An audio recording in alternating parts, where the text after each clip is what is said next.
आप सभी तो ये जानते ही होंगे कि हिंदू धर्म में साल में 4 नवरात्रि मनाई जाती है, जिनमें चैत्र और शारदीय नवरात्रि का काफी अधिक महत्व है। और आप सभी ने देखा होगा कि नवरात्रि के पहले दिन कलश स्थापन किया जाता है और फिर किसी मिट्टी के पात्र में जौ बोते हैं। लेकिन क्या आप जानते हैं कि नवरात्रि के पहले दिन जौ क्यों बोया जाता है?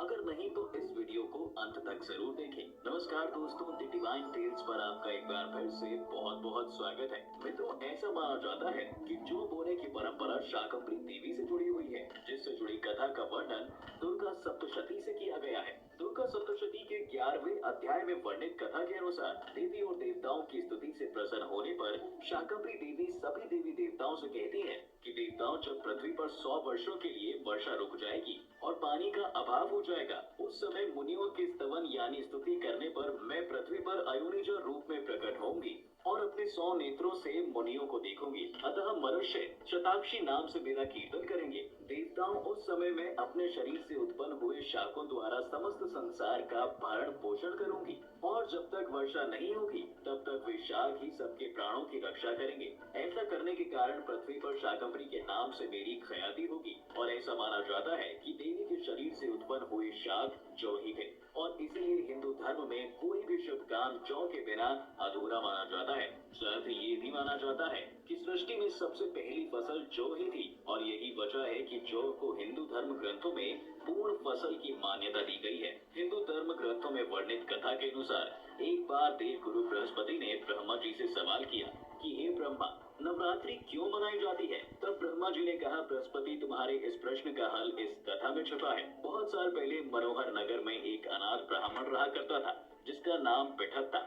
वह देवी दुर्गा का बहुत बड़ा भक्त हुआ करता था। युवा होने पर उसकी शादी हुई और फिर कुछ दिनों के बाद उसकी पत्नी ने एक कन्या को जन्म दिया, जिसका नाम सुमति रखा गया। जब उस कन्या को ज्ञान हुआ तो जब भी पिठत देवी दुर्गा की पूजा अर्चना करता, वह कन्या वहाँ बैठी रहती। लेकिन एक दिन वह कन्या देवी दुर्गा की पूजा में बैठने की बजाय अपनी सहेलियों संग खेलने चली गई। यह देख पिठत अपनी पुत्री पर क्रोधित हो गया और उसके पास जाकर कहने लगा, वे दुष्ट, आज तुमने माँ दुर्गा की पूजा क्यों नहीं की? इस अपराध के लिए मैं तेरी शादी एक कुष्ठ रोग से ग्रसित युवक से कर दूंगा। पिता की बातें सुनकर सुमति को बड़ा दुख हुआ, लेकिन वह अपने पिता से बोली, पिताजी, मैं आपकी पुत्री हूँ और आप जैसा चाहें वैसा कर सकते हैं। अगर मेरे भाग में कुष्ठ रोगी पति ही लिखा होगा तो मैं क्या कर सकती हूँ? क्योंकि जो इंसान जैसा कर्म करता है उसे वैसा ही फल प्राप्त होता है। क्योंकि कर्म करना मनुष्य के अधीन है पर फल देना ईश्वर के अधीन है।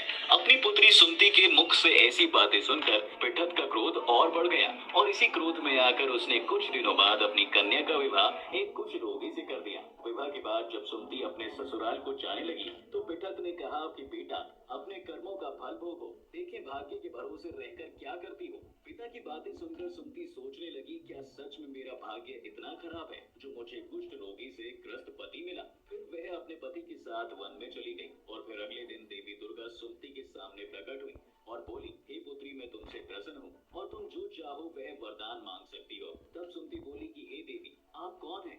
मैंने आपको आज से पहले कभी नहीं देखा। तब माँ दुर्गा बोली, हे पुत्री, मैं आदि शक्ति भगवती हूँ और मैं तुम्हारे पूर्व जन्म के पुण्य के प्रभाव से प्रसन्न हूँ। देवी दुर्गा की बातें सुनकर सुमति ने कहा, माँ, मैं पिछले जन्म में कौन थी? कृपया मुझे विस्तार से बताइए। देवी बोली, पुत्री, पिछले जन्म में तुम भील की पत्नी थी। एक दिन तुम्हारे पति ने चोरी की और सिपाहियों ने तुम दोनों को पकड़कर कारागार में बंद कर दिया। उन लोगों ने तुम दोनों को भोजन भी नहीं दिया। उस समय नवरात्र का दिन चल रहा था और तुम दोनों ने नवरात्र के दिनों में कुछ भी नहीं खाया और ना ही जल पिया था, जिस कारण अनजाने में ही सही, लेकिन तुम्हारा 9 दिनों तक नवरात्र का व्रत हो गया और उसी व्रत के प्रभाव से प्रसन्न होकर मैं तुझे यहाँ वरदान देने आई हूँ। तब सुमति बोली, हे माँ, अगर आप मुझे कोई वरदान देना चाहती हैं तो मेरे पति को कोढ़ से मुक्त कर दीजिए। तब माँ दुर्गा ने कहा, पुत्री, नवरात्रि के एक दिन का पुण्य तुम अर्पण करो, तुम्हारा पति निरोग हो जाएगा।